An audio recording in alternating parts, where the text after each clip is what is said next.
तो पूरे देश में इन दिनों सिर्फ एक ही चर्चा है। हर कोई कलकत्ता के आरजी अस्पताल में 8 और 9 अगस्त की दरमियानी रात जो कुछ हुआ उसका सच जानना चाहता है, जिसकी तह तक पहुंचने के लिए सीबीआई पूरी कोशिश कर रही है। और इसी सिलसिले में आरोपी संजय रॉय का कल साइकोलॉजिकल टेस्ट शुरू हुआ है। सूत्रों के मुताबिक आरोपी संजय का साइकोलॉजिकल टेस्ट अभी जारी रहेगा। सीबीआई लगातार इस मामले की गुत्थी सुलझाने के लिए जांच में जुटी हुई है, सुराग जुटा रही है, सबूत जुटा रही है और उन्हीं सुराग, सबूतों और बयानों के आधार पर अब आपको आरजीकर अस्पताल में हुई दरिंदगी के सबसे बड़े किरदार की क्राइम कुंडली मैं बताने जा रही हूं। दिखाती हूं आपको ये सुपर एक्सक्लूसिव रिपोर्ट। आधी रात का राक्षस कौन?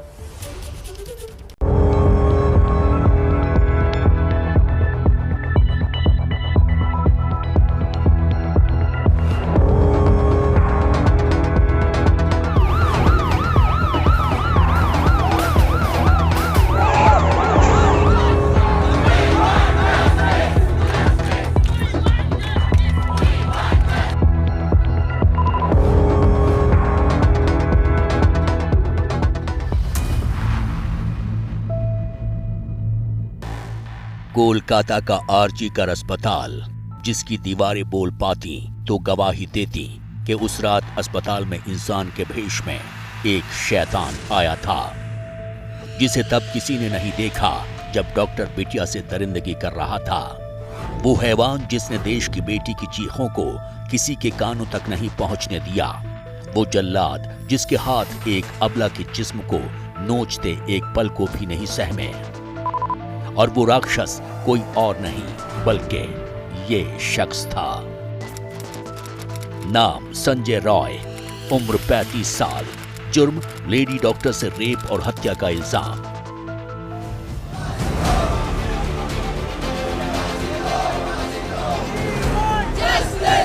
देश को झकझोर देने वाली वारदात का फिलहाल यही किरदार है, यही जिम्मेदार है और यही गुनाहगार है। लेकिन सवाल बरकरार है। सवाल यह है कि क्या संजय रॉय ने इतनी बड़ी वारदात को अकेले ही अंजाम दिया? सबसे बड़ा सवाल यह है कि संजय रॉय को कैसे पता था कि पीड़ित डॉक्टर उस समय अस्पताल के सेमिनार हॉल में अकेली है और सो रही है। सवाल ये भी है कि क्या किसी ने संजय रॉय को लेडी डॉक्टर के अकेले होने की खबर दी? और सबसे बड़ा सवाल ये कि लेडी डॉक्टर के साथ दरिंदगी सिर्फ एक हादसा या वारदात है या फिर एक सोची समझी साजिश है? यही वो सवाल है जिनका जवाब 140 करोड़ देशवासी जानना चाहते हैं। और इन्हीं सवालों की तह तक जाने के लिए सीबीआई पूरा जोर लगाए हुए है। इसीलिए आरोपी संजय रॉय का साइकोलॉजिकल टेस्ट किया गया। सेंट्रल फॉरेंसिक साइंस लैबोरेटरी के 5 एक्सपर्ट की टीम ने सवाल पूछे, वारदात वाली रात से जुड़ी घटनाओं का सच जानने की कोशिश की। पुलिस के मुताबिक अस्पताल में लेडी डॉक्टर से 35 मिनट तक दरिंदगी की गई थी। उन्हें 35 मिनट का सच सामने लाने के लिए संजय रॉय का साइकोलॉजिकल टेस्ट किया गया। लेकिन ये टेस्ट होता क्या है? इस टेस्ट को साइकोलॉजिकल ऑटोप्सी यानी अपराधी के दिमाग का साइकोलॉजिकल पोस्टमार्टम करना भी कहते हैं। इस टेस्ट में सीबीआई लेड वॉइस एनालिसिस यानी झूठ बोलने की मशीन में संजय रॉय की आवाज को डाल सकती है। इस वॉइस के जरिए ये पता लगाया जा सकता है कि जो सवाल आरोपी से पूछे गए हैं उसका जवाब वो सच दे रहा है या फिर नहीं। टीम ने पूछताछ के लिए बाकायदा सवालों की फहरिस्त बनाई थी। मसलन, तुम्हारा नाम क्या है? तुम्हारे पास कितने मोबाइल फोन्स हैं? दोस्तों के नाम बताओ। किसी से कोई दुश्मनी अगर है तो क्यों है? उनके नाम बताओ। वारदात वाले दिन क्या क्या किया? कहां कहां गए थे? किस किस से मुलाकात की? वारदात की रात क्या तुमने शराब पी थी? अगर हां तो कितनी शराब पी थी? क्या तुम नशे के आदी हो? सेमिनार हॉल क्यों गए थे? तुमने पीड़िता को कहां देखा था? वगैरह वगैरह। सीबीआई 8 और 9 अगस्त की दरमियानी रात का सच जानने की कोशिश कर रही है। लेकिन सवाल यह है कि क्या संजय रॉय ने सच बोला? संजय रॉय वो शख्स है जिसे इस मामले में सबसे पहले गिरफ्तार किया गया था, जिसके खिलाफ सबसे पुख्ता सबूत हैं, जिसे अस्पताल में दाखिल होते और अस्पताल से बाहर निकलते देखा गया। सीबीआई सूत्रों के मुताबिक सीसीटीवी फुटेज में नजर आ रहा है कि आरोपी संजय रॉय 8 अगस्त की रात करीब 11 बजे हॉस्पिटल आया था। वो अस्पताल पहुंचने के बाद करीब 30 मिनट वहां रुका। इन 30 मिनटों में आरोपी संजय रॉय की मूवमेंट अस्पताल में नजर आ रही है। इसके बाद वो दोबारा देर रात 3:45 से 3:50 के बीच अस्पताल आता है और फिर सेमिनार रूम के अंदर जाता हुआ नजर आता है। इसके करीब 35 मिनट बाद वो सेमिनार रूम से बाहर निकलता है। इसके बाद सॉल्ट लेक में मौजूद बैरक में आकर पुलिस कर्मियों के पास सो गया। लेकिन बात सिर्फ इतनी ही नहीं है, लिहाजा देश को झकझोर देने वाली वारदात के सबसे बड़े गुनाहगार के परिचय का पोस्टमार्टम करना जरूरी है, वो भी सवाल के साथ कि कोलकाता कांड के आरोपी संजय रॉय का पूरा सच क्या है। इस सवाल का जवाब कोलकाता के भवानीपुर में मिलता है। भवानीपुर वही इलाका है जहां से ममता बनर्जी चुनाव जीतती हैं। संजय रॉय का परिवार लंबे वक्त से इसी इलाके में रहता है। आरजी कर अस्पताल से भवानीपुर पहुंचने में करीब 1.25 घंटे का वक्त लगता है। तंग गलियों से गुजरते हुए एक छोटा सा कमरा मिलता है। दीवार पर काली मां की तस्वीर थी, कुछ बर्तन थे, एक टेबल फैन भी था। दस्तक देने पर एक बुजुर्ग महिला नजर आती हैं। बताती हैं कि वही संजय रॉय की मां हैं। कहती हैं कि बेटा खुद को पुलिस वाला बताता था। क्या करता था आपका बेटा ये संजय राय? सुना था तो पुलिस में काम करता था, और इससे बात हम तो कुछ नहीं जानता। आपको क्या बताया था उसने? हमको कुछ नहीं बताता, काम में जाता रहा, आता रहा, बहन लोग भी खाना वाना बना के देता ना, बोलता रहा पुलिस में काम है, यही सुना है। पुलिस में वॉलंटियर था? वॉलंटियर ही मालूम हो, आप तो सुन रहे, आप लोग के मालूम होगा। आपको यही पता था कि पुलिस में काम करता है? हाँ, पुलिस में और कुछ नहीं। एक कमरे के घर में संजय रॉय की मां अकेले रहती हैं, लेकिन अड़ोस पड़ोस में कई परिवार हैं जो लेडी डॉक्टर के कातिल को लेकर कई खुलासा करते हैं। बताया जाता है कि संजय रॉय 2019 में सिविल वॉलंटियर के तौर पर कोलकाता पुलिस से जुड़ा था। पहले डिजास्टर मैनेजमेंट ग्रुप में था, बाद में उसे डिपार्टमेंट के वेलफेयर सेल में भेज दिया गया। इस दौरान उसने डिपार्टमेंट में कनेक्शन बना लिए। इसी दम पर उसे पुलिस की 4थी बटालियन के कैंपस में रहने की जगह मिल गई। बाद में उसकी पोस्टिंग आरजी कर हॉस्पिटल में कर दी गई।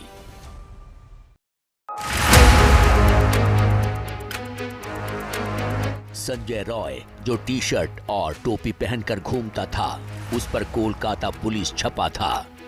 उसने अपनी बाइक पर भी कोलकाता पुलिस का स्टिकर लगा रखा था। वो कुछ वक्त से आरजी कर मेडिकल कॉलेज में पुलिस चौकी पर काम करने लगा था। वारदात के बाद पुलिस चौकी से ही वो गिरफ्तार हुआ था, लेकिन सवाल है कि ऐसा क्या था जिसने एक शख्स को इंसान से शैतान बना दिया। इसका जवाब भी भवानीपुर की उन्हीं तंग गलियों में मिलता है जहां संजय रॉय का परिवार रह रहा था।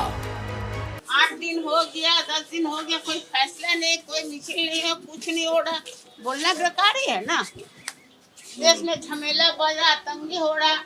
इतना दिन से सीरिया वाला लोग खोज के नहीं निकल रहा, पुलिस लोग मिल रहा, तो हम लोग पब्लिक क्या करेंगे? पड़ोसी बताते हैं कि संजय की मां मेंटली डिस्टर्ब है। छोटी बेटी घर पर मां की देखभाल करती है। पड़ोसियों ने संजय रॉय को लेकर कई चौंकाने वाली बातें बताई। मसलन संजय रॉय ने 4 शादियां की थी। वो अपनी बीवी से मारपीट करता था, इसलिए उसकी 3 पत्नियां उसे छोड़कर चली गईं, जबकि 4थी पत्नी की मौत कैंसर से हुई थी।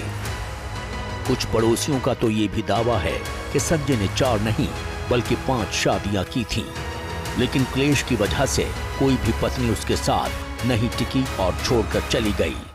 वैसे संजय रॉय के परिवार वालों को भी पक्का पता नहीं है कि अब तक वो कितनी शादियां कर चुका है।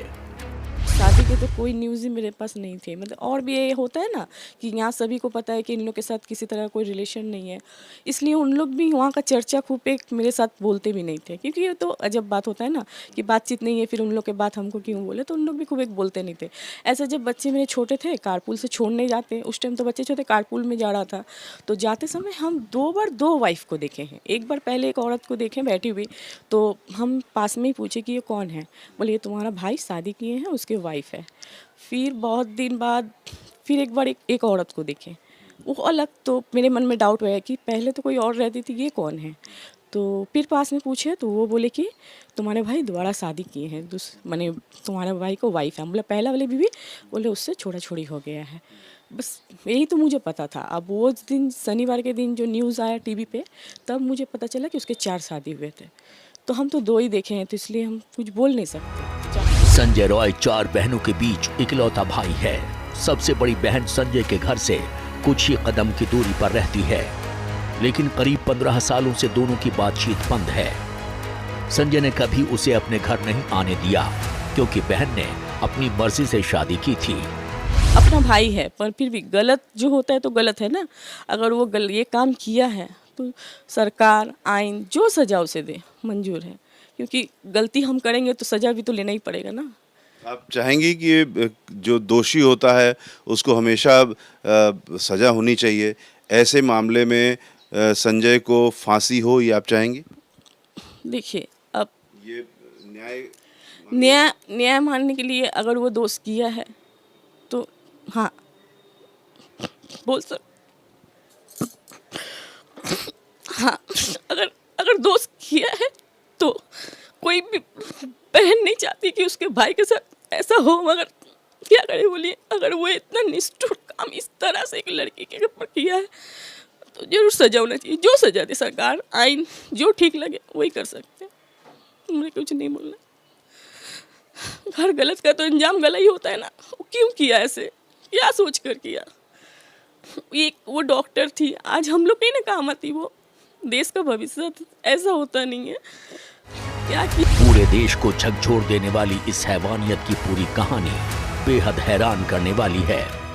लेकिन सवाल अब भी बरकरार है कि क्या इस वारदात में संजय रॉय अकेले शामिल था या उसके साथ कोई और भी था? सबसे बड़ा सवाल यह है कि संजय रॉय को कैसे पता था कि पीड़ित डॉक्टर उस समय अस्पताल के सेमिनार हॉल में अकेली है और सो रही है। क्या वो लगातार लंबे समय से डॉक्टर पर नज़र रखता था और ये जानकारी रखता था कि वो कब और कहाँ जा रही है, या फिर किसी ने उसे खबर दी और एक ये बहुत बड़ी साजिश का हिस्सा था? शक ये भी जताया जा रहा है कि लेडी डॉक्टर किसी बड़े राज को जान गई थी। इस बात को लेकर भी चर्चा हो रही है कि पीड़िता विभाग में चल रहे ड्रग रैकेट का पर्दाफाश करने की कोशिश कर रही थी। कोई रिजल्ट नहीं मिला है अभी तक। इसकी जो इंक्वायरी चल रहा है इसका कोई रिजल्ट नहीं अभी तक मिला है। इसके लिए आशा करने के बाद हम क्या कर सकते हैं? एकदम हम लोग डिपार्टमेंट का कोई नहीं और कॉलेज का कोई हमारा साथ कोऑपरेट नहीं किया। पहले से तो हम ये बोल रहा है, यही तो दिक्कत है हम लोगों का। जो डिपार्टमेंट पूरा इसलिए इन्वॉल्व है इसमें। जो क्रिमिनेशन घाट का बारे में बोलता है, श्मशान घाट के बारे में, उधर 3 बॉडी पड़ा हुआ था, लेकिन उसका पहले ही हमारा लड़की का बॉडी जला दिया गया। पूरे मामले पर अस्पताल प्रशासन से लेकर दीदी की पुलिस तक सवालों में है। सवाल ये है कि सुसाइड की कहानी किसने और क्यों फैलाई? परिवार को बेटी का शव 3 घंटे तक क्यों नहीं देखने दिया गया? 3 शव होने के बावजूद लेडी डॉक्टर का अंतिम संस्कार पहले क्यों कर दिया गया? पीड़िता की मां के मुताबिक अस्पताल की तरफ से उन्हें पहले बेटी के बीमार होने और फिर आत्महत्या की खबर दी गई, लेकिन जब वो अस्पताल पहुंचे तो 3 घंटे बाद शव देखने दिया गया। शव की हालत दरिंदगी की सच बता रही थी। বৃহস্পতিবার ডিউটি গেছে, শুক্রবার 10:53 তখন ফোন আসে প্রথম। আমরা সাথে সাথেই পৌঁছেছি, গাড়ি নিয়ে যতটা টাইম লাগে। তারপর আমাদের বসিয়ে রেখেছে, দেখতে দেয়নি। তারপর ডিপার্টমেন্টে বসে রয়েছি, 3টের সময় আমাদের দেখতে দিয়েছে। প্যান্ট ট্যান্ট গুলো সব খোলা ফেলা ছিল, গায়ে শুধু একটা জামা ছিল, চাদর দিয়ে মোড়ানো ছিল, হাতটা এরকম ভাঙা ছিল, এখানে চোখ দিয়ে রক্ত পড়ছিল, মুখ দিয়ে রক্ত পড়ছিল। না, আমি বলেছি আমার মেয়ের এই অবস্থা দেখে কেউ বলবে না সুইসাইড করেছে, মানে তাকে দেখলেই বোঝা যাচ্ছে কেউ তাকে খুন করে ফেলেছে। তখন তো আমি বলেছি আমার মেয়েটাকে অনেক কষ্ট করে ডাক্তার বানিয়েছিলাম, এরা আমার মেয়েকে খুন করে ফেলেছে। इल्जामों और सवालों की कड़ियां हर बीतते दिन के साथ लंबी हो रही हैं। इस बीच डॉक्टर बेटी के लिए इंसाफ की जंग कोलकाता से सुप्रीम कोर्ट तक पहुंच गई है। सुप्रीम कोर्ट ने कोलकाता कांड को लेकर स्वतः संज्ञान ले लिया है। अब सुप्रीम कोर्ट में ट्रेनी डॉक्टर के रेप हत्या के मामले की सुनवाई होगी। चीफ जस्टिस DY चंद्रचूड़ की बेंच 20 अगस्त को सुनवाई करेगी।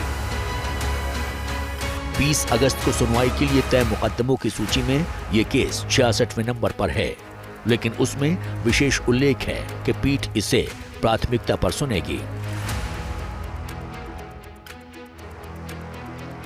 14 तारीख को आरकेजी कर मेडिकल कॉलेज पे जो घटना हुई है, जो अटैक हुआ है, उस पे doctor Monika BDS from army college of science dental science Secunderabad से, उन्होंने जो है लेटर पिटीशन के थ्रू सुप्रीम कोर्ट में याचिका डाली है। उसमें उनका ये है कि उसमें सेंट्रल फोर्स को तैनात किया जाए आरकेजी कर मेडिकल कॉलेज की सुरक्षा के लिए जब तक केस की पेंडेंसी है, जिससे वहाँ के स्टाफ की सुरक्षा हो सके, क्राइम सीन की सुरक्षा हो सके और लोग सुचारू रूप से वहाँ अपना काम कर सके। वहीं कोलकाता में सीबीआई अस्पताल में रेप और कत्ल की हर कड़ी को सामने लाने की कोशिश कर रही है।